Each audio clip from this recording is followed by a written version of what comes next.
Nikos Anastasiades today intervened at the Limassol port crisis and succeeded in finding a compromise to, temporarily at least, end the standoff that has grinded many businesses and imports to a halt.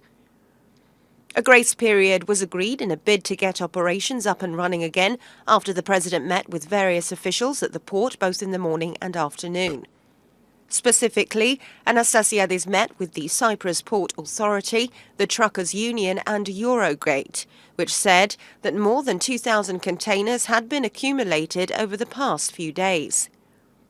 Long delays and operational glitches have plagued Limassol Port since it was taken over by private management companies Eurogate International and DP World in late January. President Anastasiades today requested that the previous operational system at the port be enforced until a smoother transitional period can take place. He also proposed reintroducing the older tariffs following floods of complaints from importers on the new levies, which saw an aggressive spike of up to 550%. He also asked for further costs to be put on ice until the situation has calmed down and suggested cash payments to operators to be permitted for up to €3,000.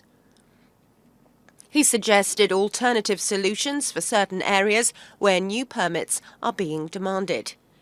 Most of the suggestions by Anastasiades have been reportedly accepted by Eurogate, although the company wanted better assurances that the transitional period would have a deadline.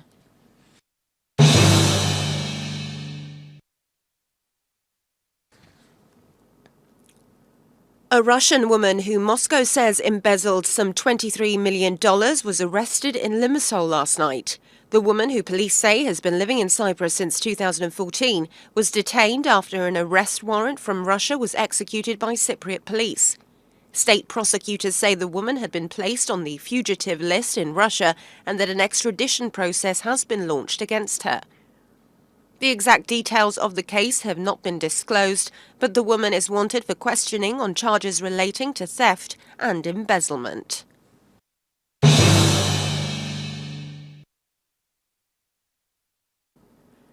More than €110,000 were reported stolen last night from a house in Limassol, Limassol district. Police said that the owner of the house reported that a bag was stolen containing a large amount of money sometime between 7:30 p.m. and 11 p.m. The house is owned by a Cypriot of Syrian descent. At the same time, a man aged 64 reported that his home in Messayidonia, also in Limassol, was broken into today, with robbers running away with property valued at €15,000.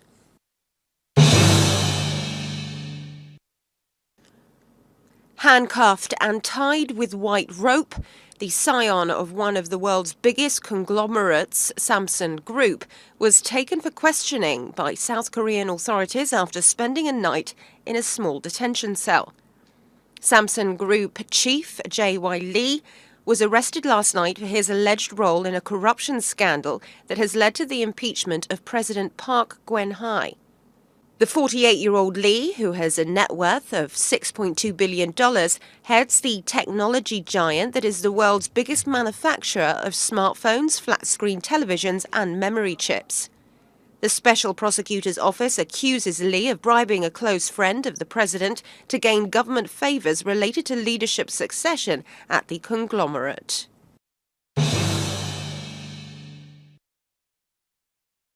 Turkish police detained 26 people over a car bomb attack last night in the southeastern town of Viranşehir. A vehicle loaded with explosives was remotely detonated in the garden of a housing complex for judges and prosecutors, killing an 11-year-old boy and a security guard. 17 people were injured. 11 people were still being treated in hospital, including 2 in intensive care. Images from the scene showed dozens of cars parked inside the housing complex were severely damaged, while the building's windows and balconies were almost entirely shattered. Turkish flags were hung on the side of the buildings. There has been no claim of responsibility, but officials said the attack was carried out by Kurdistan Workers' Party militants.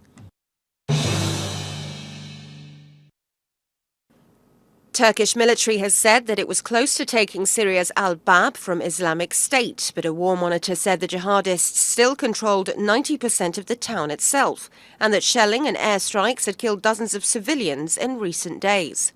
alBab, an Islamic State stronghold 30 kilometers from the Turkish border, has been a prime target since Turkey launched an incursion last August to push the jihadists from its frontier and prevent gains by a Kurdish militia also fighting them.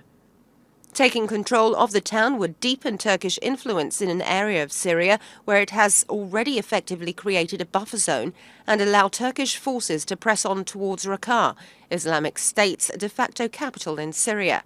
However, the Syrian Observatory for Human Rights said Turkey's Euphrates Shield forces had not made much progress.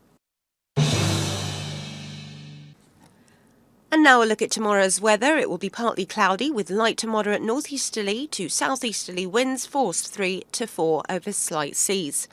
Temperatures will rise to 16 Celsius inland and in eastern and northern coastal areas, 17 in all other coastal regions and 6 over the mountains. The depth of snow is 50 centimetres on Mount Olympus and 40 over the Troodos Square. That's all from us today. Join us tomorrow again for more news in English. Have a very good evening.